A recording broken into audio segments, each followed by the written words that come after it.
Bienvenue dans notre podcast Relations 360. C'est un espace où on explore, on analyse et on remet en question la relation avec soi, la relation à l'autre et la relation aux autres. Notre mission, vous apporter de nouvelles perspectives. Alors, accrochez-vous, on fait un 360 ensemble. Tina, Coucou ma chérie. on parle de quoi aujourd'hui? J'aimerais t'amener le phénomène des métaprogrammes. Intéressant, j'en ai jamais entendu parler, je t'avoue. OK. Alors, les métaprogrammes, c'est, comment dirais-je, nous sommes fabriqués de telle sorte que nous avons enregistré certaines notions, certaines façons de faire, certaines façons de penser à travers toute, évidemment, notre enfance, avec toute notre expérience. Donc, au niveau du subconscient, on a le subconscient, on a la métaprogramme, les valeurs et les croyances. OK.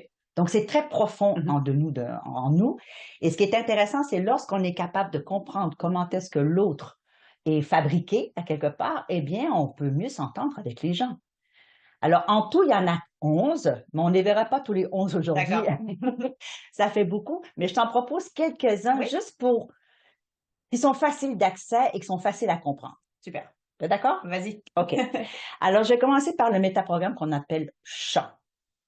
Alors, c'est pas très grave le nom. Ce qui est intéressant, c'est de voir que dans tous les métaprogrammes, c'est comme un curseur. On a de 0 à 10 OK. et il y a une extrême et l'autre extrême. D'accord, donc c'est des degrés vraiment. C'est vraiment des degrés. Alors, dans le métaprogramme champ, ça s'appelle spécifique ou général. D'accord, OK. Alors, d'un côté du curseur, on a quelqu'un qui est très général et de l'autre extrême, quelqu'un d'excessivement spécifique. Est-ce que tu aurais un exemple à me donner sur ça? Pour savoir si on est général et spécifique, un exemple facile à demander à sa partenaire, un ami, son collègue, peu importe, c'est raconte-moi donc le dernier film que tu as écouté. OK. OK? Alors, quelqu'un qui est général va dire, par exemple, ben, ça s'appelle Chez Émilie et ça se passe en 1942 pendant la Deuxième Guerre mondiale. C'est une histoire d'amour à Berlin et ça finit mal. D'accord. Voilà le film. Voilà. Quelqu'un qui est spécifique, ça se passe en 1942, il y a un personnage qui s'appelle Odile, qui a un petit chien blanc, qui habite une maison rouge avec des volets jaunes et qui habite sur la rue machin chose et qui s'est passé et que le soldat et ça ne finit plus de finir. OK. OK? Donc la personne a besoin d'être spécifique pour exprimer ce qu'il a à dire. Alors, lorsqu'on est en relation avec quelqu'un et qu'on est chacun dans l'opposé, ça peut causer des tensions. J'imagine, ouais, c'est ça. Alors, l'idée, c'est de pouvoir mettre de la flexibilité. C'est-à-dire, si tu es vraiment spécifique, je vais te demander peut-être de raccourcir un peu ton explication pour pas que ça me tape sur les nerfs. Et à l'inverse, si moi je suis très générale et que toi tu es spécifique, je vais tenter de mettre un peu plus de détails parce que toi, tu ne seras pas satisfaite. Tu vas être encore sur ta faim. Alors, c'est dans ce sens-là qu'on met de la flexibilité quand on comprend comment est-ce que l'autre est programmé. D'essayer de s'adapter finalement sur l'échelle, parce que si on est sur des degrés effectivement qui sont un petit peu à l'opposé, ça peut créer un peu ces attentes-là. Ouais. Ces attentes-là. OK. Donc, on essaie de juste mettre un peu plus de l'autre finalement dans notre langage. D'accord, je comprends très bien. Ce serait quoi ton deuxième métaprogramme important pour toi? Là, ça serait le mode de conviction. OK. Alors, il y a certaines personnes, alors je donne un exemple. Il y a un mariage en 1902, OK? L'homme dit à la nana, je t'aime. Lui, ça suffit. Il l'a dit une fois, Et c'est c'est suffisant. bon pour la vie. Mais la nana, elle, son mode de conviction, c'est infini. OK? Ça se peut qu'on ait un mode de conviction infini. Wow. Ça veut dire qu'elle aura besoin tout le long de sa vie, chaque jour, de se faire dire à tout moment, je t'aime, je t'aime, je t'aime, je t'aime. Donc, elle ne sera pas convaincue jamais. Alors, il vous amenez que ça peut poser des problèmes. Oui, ça, on peut l'imaginer facilement. On peut l'imaginer facilement. Alors, la personne qui est juste de conviction, ça va peut-être lui taper sur le système que l'autre lui dit « je t'aime 4 fois par jour ». OK? Donc, elle va peut-être lui dire une fois par année, à son anniversaire, tu vois. Mais l'autre qui en a besoin beaucoup, ben, force-toi un petit peu, puis dis-lui, le matin en te levant, je t'aime, ma chérie. Et là, c'est fluide. Ouais. OK? Donc, encore là, mettre un peu de flexibilité parce que je comprends tes besoins, parce que ça devient des besoins. Oui. Et ça devient, bon, ben, moi, je veux pas trop en avoir, écoute mon besoin aussi. Très Alors, important. dans une relation de couple, c'est fantastique de connaître justement c'est quoi ton mode de conviction. Ouais, OK, OK? super. Un autre que j'oserais te dire, ça serait la direction de l'attention. OK. OK? Les extrêmes, c'est vers soi. L'autre extrême, nécessairement, c'est vers les Oui. autres. Alors, on voit souvent ça dans une famille où la maman, elle est totalement vers les Mmh. autres. Mmh. Je donne l'exemple, il y a une soupe, il y en a pas pour tout le monde ou il y en a peu pour tout le monde, eh bien, elle va se sacrifier pour manger les graines Mmh. pour être certain que ses enfants aient de la Mmh. soupe. OK? Mais si elle ne s'en donne pas, elle, un tout petit peu, donc si elle ne met pas elle-même, finalement, un peu de flexibilité dans son métaprogramme, Ouais, ben, elle va crever de faim. Désolée, tu vois? exact. Si on est trop vers soi dans une relation, c'est épouvantable. Ça veut Mmh. dire qu'on met vraiment le focus sur soi Mmh. et l'autre n'a pas l'espace. Donc, c'est toujours à propos de moi, mes choix, mes besoins, etc. Donc, il faut pouvoir aussi de dire donner un peu vers l'autre Mmh. et donner un peu vers soi. Ouais. Même chose, un certain Un équilibre. équilibre exactement et de se rendre compte, comme tu dis, de prendre conscience de la façon dont nous on agit. Par exemple, ben, être, sans la direction vers l'autre, c'est souvent quelque chose qui est tellement acquis, par exemple, chez les femmes que finalement, elles s'en rendent pas vraiment compte et elles disent: «OK, c'est cool parce que moi, c'est quand même mon rôle». Oui, Puis mais c'est important quand même de le prendre conscience et de le rééquilibrer dans la relation, sinon ça devient un petit peu c'est problématique. sacrificiel exactement. Et tu as le bon mot, le sacrificiel. Et là, on est parce qu'on peut l'associer avec le Mmh. sacrificiel, même si ça n'a pas de rapport avec les métaprogrammes. Ouais, Mais le sacrificiel, c'est dans notre éducation. ouais, ouais, Malheureusement, la religion nous a fait beaucoup de dégâts ouais. à ce niveau-là. Mmh. Donc, si on se dit, ben, si je ne me sacrifie pas, je ne suis pas Ouais. une bonne mère, par Mmh mh. exemple, non. Pense peut-être qu'enlève le sacrifice, regarde les métaprogrammes et dire, ben, on peut mettre le spot un petit peu sur tout le monde. Mmh. Ça n'a pas Mmh. besoin d'être juste sur soi ou juste sur l'autre. En subtilité, des fois, de faire les choses tout petit au début, ça peut peut-être aider, en tout cas, super intéressant. Ouais, Et ouais. donc la direction, OK, la direction d'attention. OK, est-ce que tu en as un autre? Un qui serait intéressant de voir, ça serait l'orientation, OK. c'est-à-dire éloigner de Ah ah. ou aller vers. OK. Si, mettons, je pars en vacances, on dit, OK, ma chérie, on part en vacances. Oui. On a le même objectif.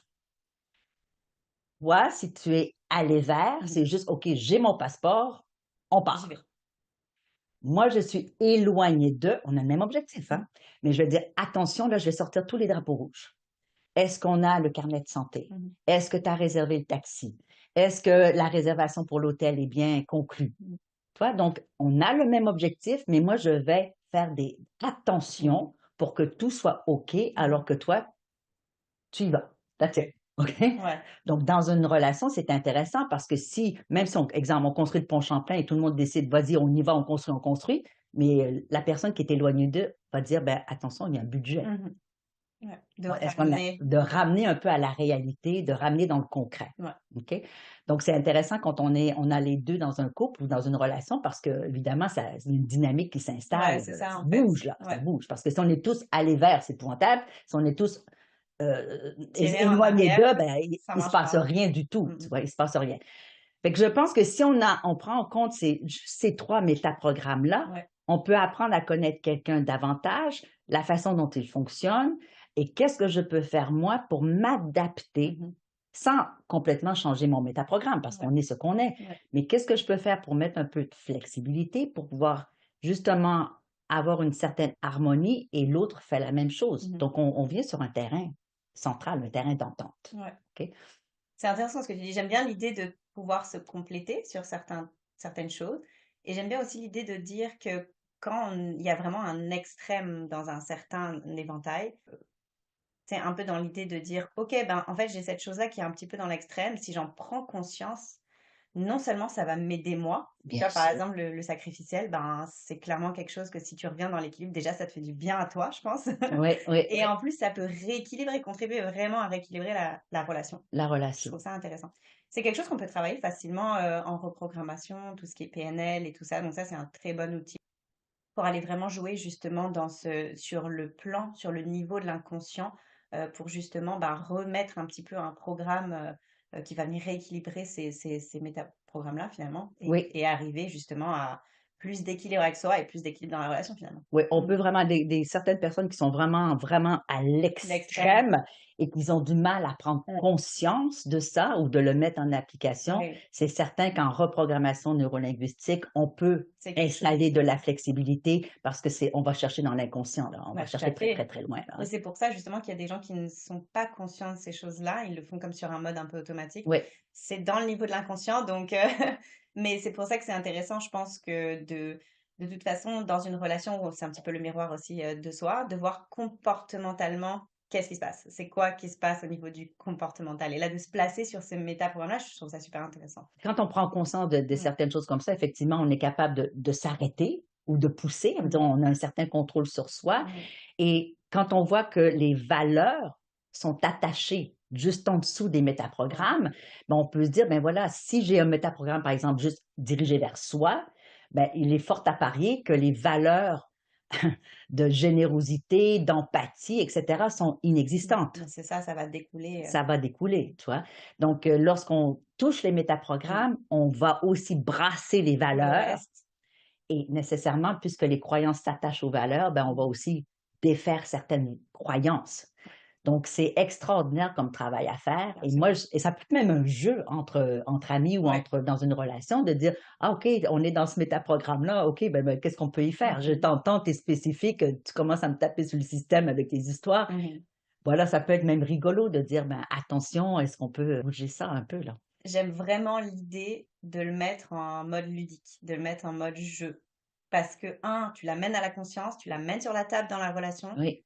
et en plus, ça devient plus quelque chose que tu dois faire. Et on Mhm. sait à quel point on est réticent aux choses qu'on doit faire. C'est est-ce que j'ai envie de le faire? Et si c'est ludique, ben au contraire, quoi, on a envie de le faire. C'est drôle. Voilà, la manière dont tu l'as amené, c'était exactement ça l'idée. C'est l'idée de ça. Et toujours, c'est l'idée de qu'est-ce que je peux comprendre de plus de De toi, l'autre. qu'est-ce que je peux comprendre de plus de moi, Mm, et comment est-ce qu'on accorde nos violons. C'est juste ça dans la vie, accorder nos tellement. violons.